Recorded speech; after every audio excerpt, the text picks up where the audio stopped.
Assalamualaikum warahmatullahi wabarakatuh. Saya Umar Zain dari Teknik Elektro Unisula akan menjelaskan bagaimana cara menganalisa suatu data pada regresi linear. Berikut merupakan hal yang akan kita interpretasikan di dalam output Minitab. Ada yang pertama itu uji asumsi klasik, ada uji normalitas, uji multikolonialitas VIF, uji heteroskedastisitas, dan yang kedua yaitu uji regresi, uji hipotesis, koefisien, determinasi, menyusun persamaan regresi. Langsung saja kita uji data yang ada ke dalam Minitab. Berikut merupakan hasil rekapitulasi data aktual jumlah penduduk, daya terpasang, produksi listrik, dan listrik residual pada tahun 2010 sampai 2020. Tahap berikutnya adalah kita masuk ke icon start, kemudian pilih regression, fit regression model, yang mana bisa kita lihat pada kolom regression ada data variabel kita, di mana jumlah penduduk pada C1, daya terpasang pada C2, produksi listrik pada C3, listrik terjual pada C4. Nah, di sini kita lihat pada menu respon dapat saya isi dengan variabel Y. Yang bakal kita hitung dulu yaitu variabel data terpasang sebagai variabel Y, terus continuous prediction yaitu jumlah penduduk. Setelah itu kita pilih option, kita pastikan untuk nilai confidence level for all interval itu 95. Artinya kita menentukan taraf signifikansinya adalah 5% atau 0,05. Lalu pilih OK. Setelah itu kita pilih graph untuk menentukan keluaran grafik apa saja yang kita ambilkan. Bisa kita pilih 4-in-1, lalu OK. Selanjutnya kita cek result untuk menentukan hasil apa saja yang mau kita tampilkan, yang antara lain cukup model summary saja, confidence sama regression equation, lalu OK. Selanjutnya kita cek storage.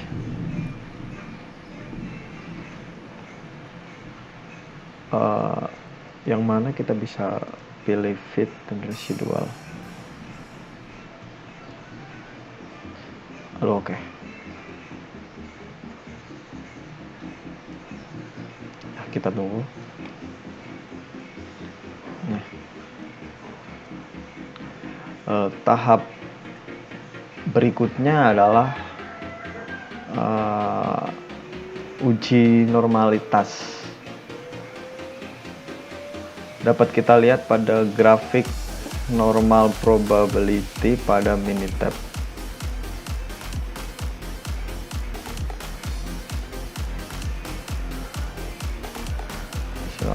Nah, dapat kita lihat pada grafik normal probability plot menunjukkan bahwa titik ini berada mengikuti garis diagonal yang artinya berdistribusi normal. Maka bisa kita katakan pada uji asumsi klasik untuk uji normalitas berdistribusi normal. Tahap kedua adalah uji multikolinearitas. Dapat kita lihat pada tabel confidence, di mana nilai VIF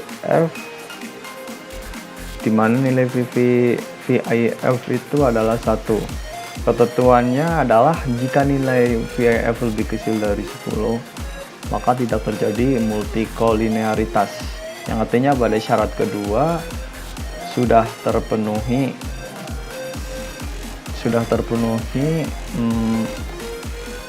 karena syarat regresi itu tidak boleh terjadi multikolinearitas. Dan ketiga adalah uji heteroskedastisitas. elastisitas dapat kita lihat pada gambar grafik versus.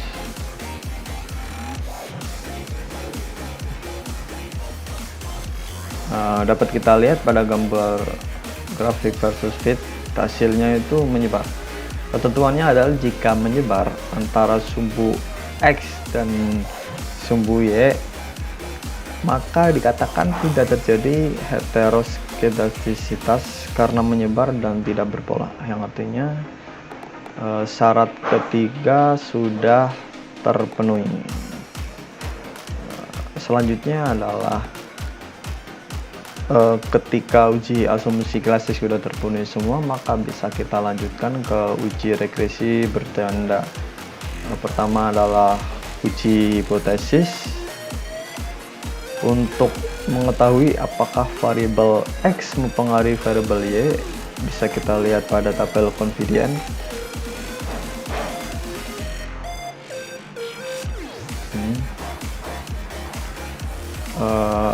Bisa kita lihat pertama yaitu uji hipotesis. Untuk mengetahui variabel X mempengaruhi variabel Y, bisa kita lihat pada tabel kemudian nilai P value adalah 0,0. Ketentuannya adalah apabila P value lebih besar dari 0,05 maka tidak ada pengaruh, dan apabila P value lebih kecil dari 0,05 maka adanya pengaruh. Dalam kasus ini maka variabel X mempengaruhi variabel Y, atau adanya pengaruh variabel X pada variabel Y karena nilainya 0,0.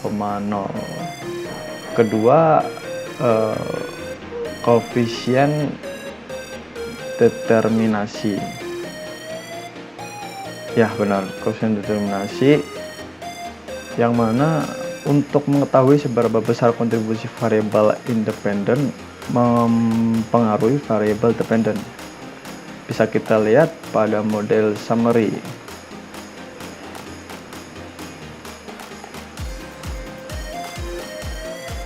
Yang mana nilai R square itu sebesar 98,71%, yang artinya jumlah penduduk mempengaruhi daya terpasang sebesar 98,71%, sedangkan sisanya 1,29% itu dipengaruhi faktor lain. Ketiga adalah menyusun persamaan regresi. Untuk mengetahui rumus persamaan regresi linear bisa kita lihat pada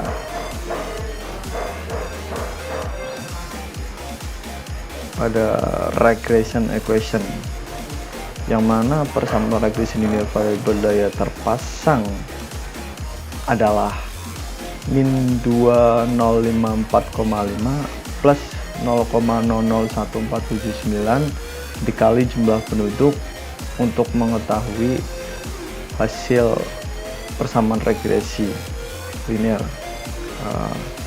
Itu saja mungkin besar tutorialnya untuk regresinya. Pada tahap berikutnya yaitu untuk produksi listrik terjual melalui tahapan yang sama, yang mana bakal kita tunjukkan hasilnya itu seperti ini.